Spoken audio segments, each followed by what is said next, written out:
In this brief overview of packet tracers, we will view the two different views, logical and physical, the two different modes, real-time and simulation, as well as examine the main menu bars, toolbars, and other controls that are part of what make packet tracers so powerful. At the top, we have a traditional menu bar with file, edit options, and so on. Probably the only file option that needs specific explanation is PKZ, because we can add custom backgrounds and custom icons to the packet tracer workspaces. If you want to save those graphics, you need to save as a PKZ. Common cartridge is something that relates to instructors only, and this is an instructor version, so there's a few options that students won't see. Notice that it uses standard keyboard shortcuts. Options, probably the most important options for a student, is a user profile where you can put in your name, your email address, and additional information. Instructions may require you that you complete this in submitting assignments, and of special note, in the self-graded packet tracer activities, changing the name or the user profile at all may reset the entire activity. A couple other options that are useful is under Preferences, device name labels, such as Show Device Model. So I can see this is a 2960, this is a 2911. Or font, which is also very useful. I've set my command line interface font to 12 instead of the standard 8, just so it will capture better. View, zooming in and out, the three main toolbars, which are the main, the right, and the bottom. A drawing palette and a custom device dialog. The drawing palette is how we create these rectangles. Devices, you can customize a modular device and save it for later use. A variety of extensions. Now this is an instructor version, so a student will not see as many, but you probably will have multi-user and these additional agent users down here. Help is very useful. This is where you find out what version of packet tracer you're running. The tutorials are short online slideshows of how to do common tasks, and the contents is an online manual.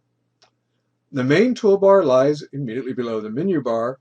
It repeats the most common commands, file, save, and so on, copy and paste, undo, redo, the zoom commands, and the drawing palette and the custom device dialog. But on the right-hand side are two other things. Help that'll take you straight to the online manual, and information which is about the particular network you're working with, and you can type any text in here you would like. I've chosen to put in an addressing plan for this particular topology.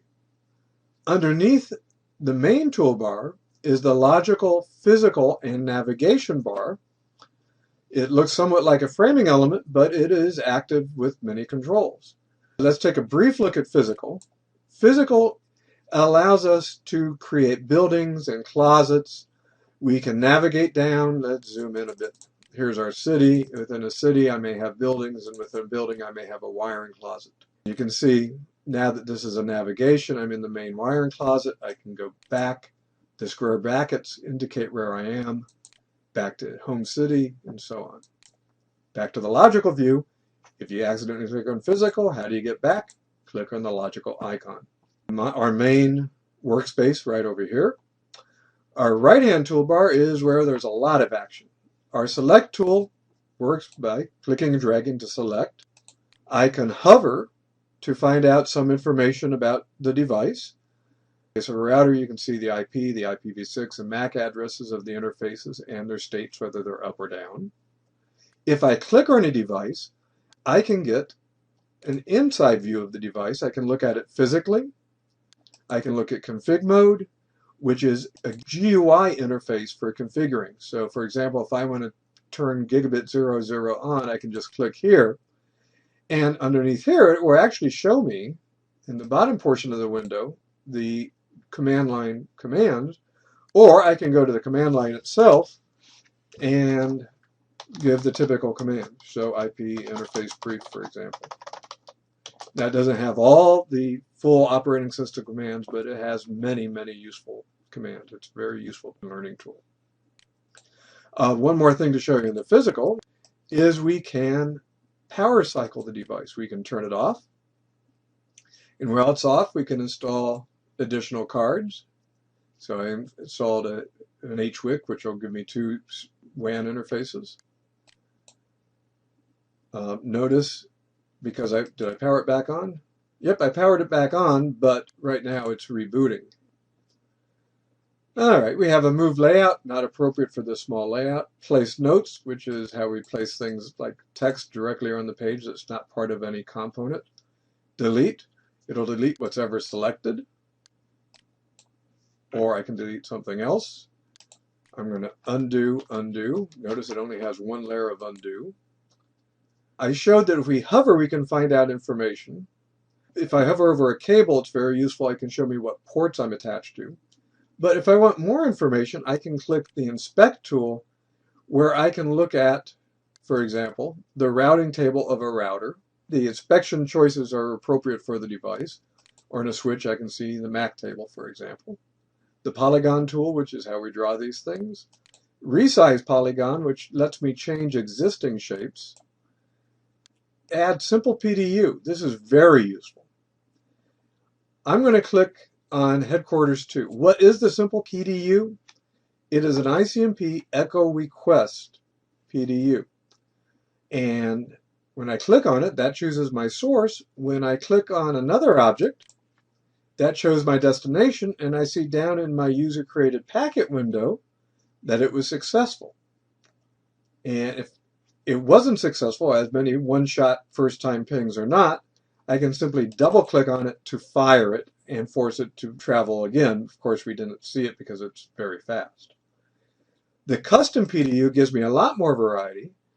For example, if I wanted to ping from the headquarters router, I can choose the outgoing interface, which is very useful for checking successful routing. And not only can I ping, I can use other protocols.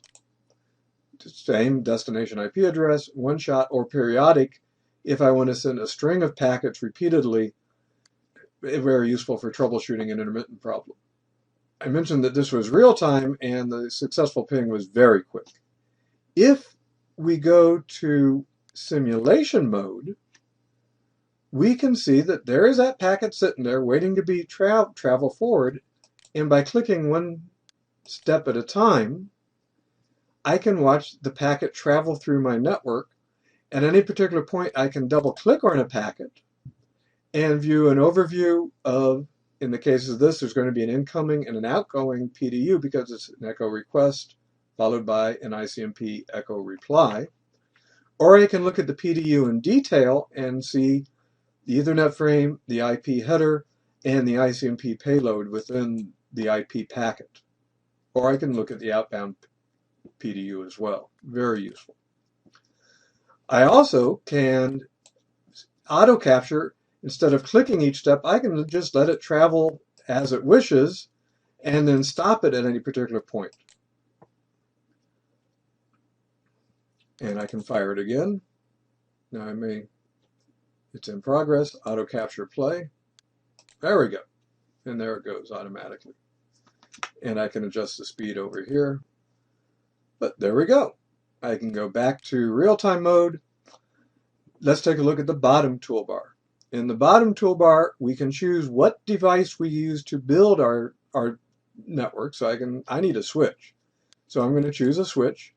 There may be more devices and more models as we move into the future.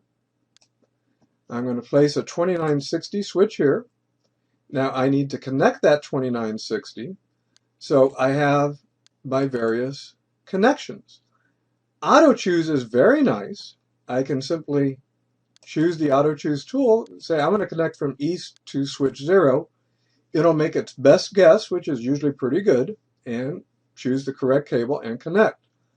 In some packet tracer activities, your instructor may lock that and you won't be able to use the automatic tool, and you'll have to know which type of cable to use.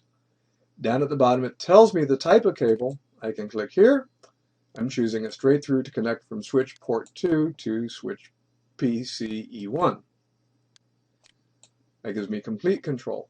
Now, if I plug into the wrong port, or in this case, autocomplete chose the first available port, which was F0, I can click in my status light, click over here, and move it to Ethernet 01. I'm going to redo that. I'm going to move this to a different interface. Because notice I have the orange light. That's because spanning tree protocol is resolving whether it's safe to come up. I could wait 50 seconds, or in my real-time simulation control panel, I can say fast forward time, and I can fast forward real time to even speed it up further. So I could speed up the boot process or STP or anything that I'm waiting on. I can also power cycle all my devices simultaneously instead of going to physical view.